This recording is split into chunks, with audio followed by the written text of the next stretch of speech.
اور 17 رمضان کو دوسرا واقعہ ہوا ہے، اللہ کے محبوب کی سب سے محبوب بیوی حضرت عائشہ کا انتقال ہوا۔ حضرت معاویہ رضی اللہ تعالیٰ عنہ کے دور میں حضرت عائشہ رضی اللہ تعالیٰ عنہ کا انتقال ہوا، جو آپ کی سب سے محبوب بیوی تھی، اور اس حد تک کہ کہا یا اللہ ھذا قسمی فیما املک فلا تؤاخذنی فیما تملک ولا املک۔ اللہ اکبر، یا اللہ میں نے بیویوں میں برابری کی ہے، پر میرا عائشہ سے پیار زیادہ ہے، اس پر میری پکڑ نہ فرمانا۔ سبحان اللہ، ہمیں زندگی گزارنے کا طریقہ سمجھایا۔ چونکہ حضرت عائشہ چھوٹی تھیں تو ان سے دوڑ لگا رہے ہیں۔ حضرت ام سلمہ کے ساتھ دوڑ نہیں لگائی، حضرت سودا کے ساتھ دوڑ نہیں لگائی، جویریہ کے ساتھ، صفیہ کے ساتھ، ام حبیبہ کے ساتھ، زینب کے ساتھ دوڑ نہیں، چونکہ ان کو لاڈ کروائے، لاڈ، چھوٹی عمر کی رعایت کی، لاڈ کروائے۔ او عائشہ دوڑ لگائیں، یہ حضرت عائشہ نے نہیں کہا دوڑ لگائیں، اللہ کے نبی نے کہا عائشہ او دوڑ لگائیں۔ اور ایک دفعہ نہیں، 2 دفعہ سوڈانی مسجد میں تماشا کر رہے تھے، او عائشہ تمہیں تماشا دکھاؤں، اور دوبارہ حبشی آئے تو پھر اماں جی نے کہا کہ میں دیکھنا چاہتا ہوں۔ اتنی دیر دیکھا کہ اللہ کے نبی تھک گئے، کھڑے ہو تھک گئے، وہ ایسے پاؤں پر زور ڈال کر پاؤں بدل رہے تھے۔ آٹا گوندھ کے دیتے تھے شروع میں، جو کہ حضرت عائشہ کو آٹا گوندھنا نہیں آتا تھا،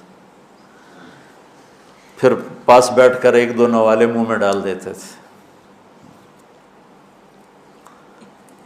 اب آپ جو فارغ ہو کے جا رہے ہو، کوئی سال لگاؤ گے، کوئی کسی کی شادی ہوگی، تو یہ میری ایک نصیحت ہے کہ اچھے خامند بن کے دکھاؤ۔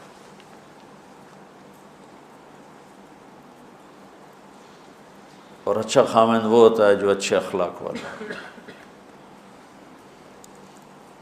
ابھی آپ چھٹیوں میں جا رہے ہیں گھر، تو اپنے والدین کی خدمت، بہن بھائیوں کی خدمت،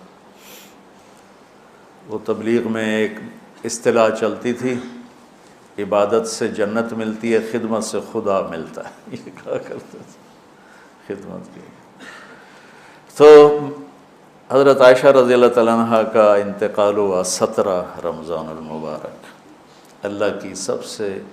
اللہ کے محبوب کی سب سے محبوب بیوی، پہلی اور آخری خاتون جن کے سینے پر سر رکھے ہوئے کسی نبی نے جان دی، وہ وہی نبیوں کے سردار، مات فی سحری و نحری، کا یہاں میرے نبی کا سر تھا، اور آپ ان کو آسرا دے کے اس طرح بیٹھی ہوئی تھی، اور آپ تھوڑا سا یوں نیم دراز تھے اس حالت، اور یہاں سر رکھے ہوئے حضرت عائشہ کے سینے پر نبی نے جان دی۔ یہ کائنات کی واحد خاتون ہے جس کے سینے پر سر رکھے ہوئے نبی نے جان دی۔ اور آپ فرماتی ہیں آخری چیز جو میرے نبی کے منہ میں گئی میرا لعاب تھا، کہ میرے بھائی عبد الرحمن آئے، ان کے ہاتھ میں مسواک تھی، تو اللہ کے نبی کی نظر یوں پڑ ایسے ٹک گئی مسواک پر، تو میں نے اندازہ لگا لیا یا رسول اللہ مسواک کرنی، تو آپ نے یوں کی، تو کہ میں نے اپنے بھائی سے لے کر چبائی تو میرا لعاب اسے لگا، وہ میں نے آپ کے منہ میں پھیری یا آپ نے خود پھیری، تو فرمایا وہ آخری چیز جو میرے نبی کے منہ میں گئی وہ میرا لعاب دہن تھا۔ اور واحد خاتون ہے جن کا حجرہ کسی نبی کی قبر بنا، حضرت عائشہ کا گھر ہی آپ کے لیے آخری آرام کا بنا۔ اور کائنات کی 2 عظیم ہستیاں ابو بکر اور عمر، ایک دفعہ مسجد میں داخل ہوئے تو آپ کے ابو بکر عمر دائیں بائیں تھے، تو آپ نے ایسے دونوں کے ہاتھ پکڑ لیے، کہا ہمیں دیکھ رہے ہو؟ کہا جی۔ آپ نے کہا ھذا نحشر یوم القیامہ، قیامت کے دن میں اسی طرح اٹھایا جاؤں گا کہ ادھر میرے ابو بکر ہوگا اور ادھر میرے عمر ہوگا۔ تو اماں عائشہ وہ واحد خاتون ہیں جن کا گھر میرے نبی کی آخری آرام گاہ بنا، جہاں 70,000 فرشتے صبح آتے ہیں، شام تک درود پڑھتے ہیں، وہ چلے جاتے ہیں، شام کو 70,000 آتے ہیں، صبح تک درود پڑھتے ہیں۔ یہ واحد خاتون ہیں جن کے ساتھ آپ لیٹے ہوتے تھے تو وحی آتی تھی، کسی اور بیوی کے ساتھ آپ لیٹے ہوتے تھے تو وحی نہیں آتی تھی، اماں عائشہ کے ساتھ لیٹے ہوتے تھے تو وحی آتی تھی۔ آپ کی برکت سے تیمم ملا۔ حضرت یوسف علیہ السلام پر تہمت لگی، گناہ کی، زلیخا نے لگائی تو ایک بچے نے گواہی دی۔ حضرت مریم پر قوم نے تہمت لگائی تو بیٹے نے گواہی دی، اور حضرت عائشہ پہ تہمت لگی تو میرے اللہ نے خود گواہی دی۔ کتنا بڑا فرق ہے۔ شہد شاہد من اہلہا ان کان قمیصہ قد من قبل فصدقت وهو من الکاذبین وان کان قمیصہ قد من دبر فکذبت وهو من الصادقین۔ یہ تو آ گئی گواہی بچے کی، شہد شاہد من اہلہا۔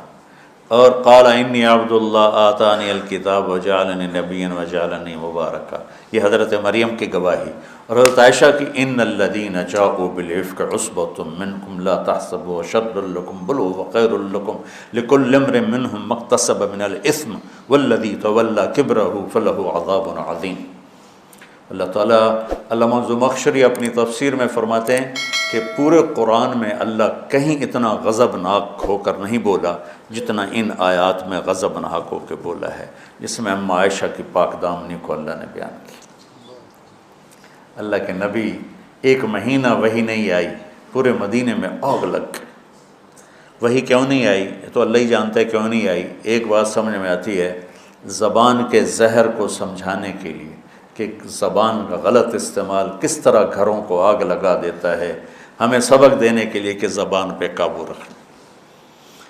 اس حد تک حالات پہنچ گئے کہ میرے نبی گئے حضرت عائشہ کے پاس، عائشہ اگر تجھ سے گناہ ہو گیا ہے تو معافی مانگ لے، اللہ معاف کر دے گا۔ اس حد تک ذہن پر اثر ہوا باتوں کا کہ عائشہ اگر تجھ سے کوئی گناہ ہوا ہے تو توبہ کر لے، اللہ معاف کر دے گا، اور اگر نہیں کیا ہے تو اللہ تیری پاک دامنی بیان کرے گا۔ تو عائشہ فرماتی ہیں 24 گھنٹے ہو گئے تھے، نہ کھایا تھا، نہ پیا تھا، نہ سوئی تھی، صرف رو رہی تھی۔ تو ایک دم میرے آنسو خشک ہوئے، میں اٹھ کے بیٹھ گئی۔ میں نے کہا ابا جان میری صفائی پیش کرو۔ ابو بکر وہ ایسے کانپ رہے تھے کہ بیٹی میں تو کچھ نہیں کہہ سکتا۔ اماں جان ام رما میری صفائی پیش کرو۔ وہ بھی کہنے لگے بیٹی میں تو کچھ نہیں کہہ سکتا۔